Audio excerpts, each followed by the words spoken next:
Hi there, I'm Katie Cat. Thanks so much for joining me for this week's Astro Tarot for August 23rd through the 30th. You know what they say, it's always darkest before the dawn. We have a couple of key players that are showing up in our cards this week, which I think are really going to be highlighting some energies that we're going to be working with as we approach the full moon at the end of the month. The opening card that we have is actually the moon, and whenever the major arcana of the moon comes into a reading, it's speaking of some kind of life lesson that we are working with. Now, I say it's always darkest before the dawn because there's a lot of illusions in darkness, and it's quite likely that something in life has kind of led us astray. It's led us off of our path. And when the moon card shows up, it literally is lighting the way, reminding us that we do have a path in front of us and to not give in to the lower aspects of ourself. Now, the moon card, being governed by the moon, is also rules over the energy of Pisces. We have a couple of key energies in Pisces which are also being highlighted in other cards in the deck. Now, when we consider the zodiac sign of Pisces, you might want to look at wherever Pisces is in your natal chart, because this is going to be showing some anchors that we've been dealing with and we will be dealing with for the next couple of years. We have Neptune in the final degrees of Pisces, and we also have Saturn in the beginning of degrees of Pisces. It's at 5 degrees Pisces, moving retrograde. Now, right now, the moon is currently in Scorpio. But when it is full, it will actually be in Pisces, right on top of Saturn, which will be opposite of the sun, which is interesting because the sun will be in Virgo, the moon and Saturn will be in Pisces. Now, consider that while the moon transits over Saturn every month as it goes through the zodiac wheel, it doesn't always land on Saturn with a full moon. So when there are times of full moons, a lot of things get brought to the surface, and it being paired with the planet of Saturn, it's bringing up this sense of responsibility. And what does responsibility mean? It means our ability to respond to ourselves. What is our higher calling? What do we need to respond to redirect our path? So we are having a very powerful week this week. Now, the challenge that we are working with is the Knight of Pentacles, which has this energetic of inertia, right? A Knight of Pentacles, you see this horse that has all of its hooves on the ground and it's not moving. It's very stable. It's very stubborn, even, you could say. It has kind of a Taurian energy, which is also interesting considering that we have a lot of anchors up in Taurus right now. Our challenge is that we are going through a lot of changes that are bringing us back into revisiting our belief system. This knight here has one single coin that is leading them on their path, and we have to make our beliefs and what we truly value be that which guides us. So what do you need to be putting energy and effort toward? Well, that's something that we're looking at this week. And what does it mean to build stable material security? That also is a challenge that we are working with this week in the midst of all the change in the world.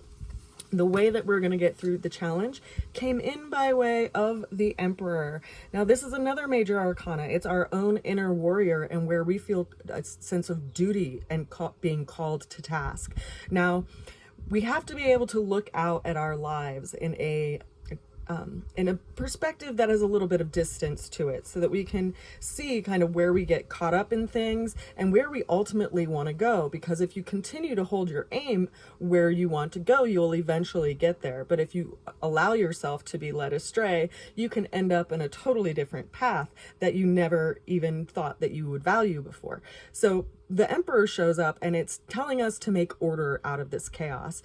Also consider that the Emperor refers to the sign of Aries, which is where Chiron is right now. Chiron is the wounded healer, and it's in a trine relationship right now with Venus. And so Venus has been retrograde in Leo, kind of going through the underworld, right? And the underworld of the heart, and showing us what we need to heal and what we need to tend to, and what through that tending we have the ability to teach others with. So there's a lot of different I call them anchors, but you know, visually they're like threads that connect each other and kind of create this almost like a catch net for us in life that are giving us some kind of direction. Now, the Emperor is also something that's pointing to us to look at what stability means for us and what we need to put in place to create that kind of stability, because it is, after all, the fourth major arcana. Now, what's interesting enough is that this major arcana, being governed by the planet of Mars, Mars is in direct opposition right now with Neptune, and Neptune is the planet that governs our dreams and our wishes and also illusions. So where is our own inner Mars, right, being called to task to really go through the darkness and bring something to the next morning?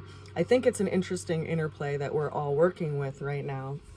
The ultimate outcome came in by way of the Eight of Swords, which is telling us that, you know, you might have a goal in mind. You may have something that you've been kind of keeping to the side as something you've really felt called to do. I know I have. There's a few things I'm going to be planning on working on this winter. But there's this kind of piece of your heart that you've set to the side. And what is it in yourself and in life that's calling you to task around that? Because, you know, life isn't endless, right? So when are we going to get to it?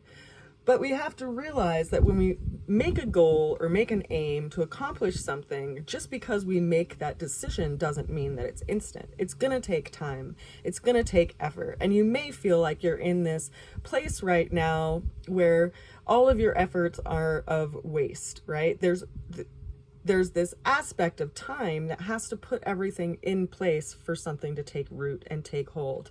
So there's this interesting aspect to this card, which is telling us, you know, don't put your energy in places where it's wasted, and be considerate of the element of time itself and how you can place your energy and effort in a strategic way over time to get somewhere, because you won't get there immediately. Now, that was further clarified by the Page of Cups. Now, this is another card of reflection, and it's also a mentioning of a doorway of something new that we are walking through and walking toward. It's also another mention of Pisces. So there's this interesting energetic that we're working with this week that is this interplay between, you know, Mars in the final degrees of Virgo, in this opposite relationship with Neptune, and then we also have the moon, which is going to be sitting on top of Saturn. Saturn is also in Pisces, and the sun will be over in Virgo. So there's this axis that is kind of being put on the table for us this week to look at. Like, where do we have the ability to hold ourselves accountable for what we want to accomplish in life, and where can we have enough responsibility with ourselves to see what gets us caught up and what gets us off of our path, because time isn't endless. And I think the time right now is the time that we're meant to be putting our feet firmly on the ground. Now, when Saturn is retrograde in Pisces and Mars is over in Virgo, there's also an interesting aspect to that. Mercury is also in Virgo, just to mention that as well. And the sun is getting ready to move into Virgo. Now there's this highlighting of what we do with our day-to-day lives and what our routine is and what we do to take care of ourselves and tend to ourselves by way of health and what we eat and exercise and, you know, all the basics for self-care, because it's in that energetic of Virgo, and really taking a closer look on what ultimately serves our highest being and the highest good, and where we drift, because there's a support right now in the astrological sky, basically reminding us to get back on track with that, and encouraging us to do that, and giving us the support and energy to do it as well. So lots of reflection and the way of what aspects of ourselves we need to let go of, and what aspects of ourselves we need to dissolve so that we can move to a different place overall. So interesting energies for this week. Now, just to show you on this little diagram real quick, we have the sun over here in the last couple degrees of Leo. It's actually moving into Virgo here in the next day. We also have Venus, which is retrograde, which has been in Leo. You can actually start to see Venus now in the morning sky right before the sun rises in the eastern sky, which is a pretty thing to see considering it's been retrograde and kind of hidden by the brightness of the sun. Now, if you move along a little bit further, you can see there's Mercury in Virgo as well as Mars in Virgo, and it's that opposition of Mars to Neptune that I was talking about over in Pisces. Then we also will see the moon over here down in Scorpio currently, but by the end of the month, August 30th, this moon, because it's the fastest moving celestial body, really, it's spinning around us and we're spinning around the sun, the moon will actually come into a conjunction with Saturn over here in Pisces, which will then be in opposition to the sun over here in Virgo. We also have Chiron up in Aries and Jupiter and Uranus in Taurus. And you actually, if you see the sun set, you will be able to see Mars in the western sky. And then, of course, the moon right now. And then if you wait until perhaps after midnight or maybe 9 o'clock, no, more like midnight, you'll start to see Jupiter up in the sky. And you can also see Jupiter up in the sky if you wake up, or are up and about early in the morning hours. You'll be able to see Jupiter up in the sky as well. So this little diagram is basically a diagram that they use to refer to the natal chart wheel. But I discovered last year that when I place the pins to mark the planets, you can also see what the sky will look like as you just move through it, because this would be the eastern horizon over here on the left and the western horizon over here on the right.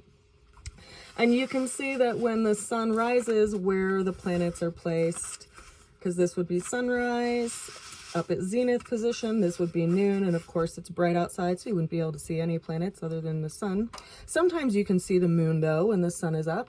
Like you'll probably be able to see the moon as it approaches its fullness here over the next week. You'll be able to see it in the daytime. And then as the sun sets, you can get an idea of where the planets would be in the sky if you were to look out upon your starscape or your skyscape. One thing that I really enjoy about living where I live right now is that I can see so many stars, and I'm actually looking for a new place to live, so I appreciate all of your good wishes and encouragement in me being able to find a place to land and nest and be able to create and be safe and all of those things. Hopefully have a dog. Those are my wishes, along with, good lighting for my plants. But I just wanted to put out this video this week. I hope it helps you get some perspective on some things that we're working with. If it resonates with you, of course, it's going to be more poignant if you are familiar with your natal chart. And that is something that I am working on, is creating some videos to show people how to get more acquainted with their natal chart and some different systems that I've used to help me get more comfortable with astrology and the language of astrology and the energies that we're working with by way of these anchors in the sky. I'll see you guys again next week, and I hope you have a transformative week and that you find your feet are back on the path. I send you a lot of love, and I'll see you again soon. Bye for now.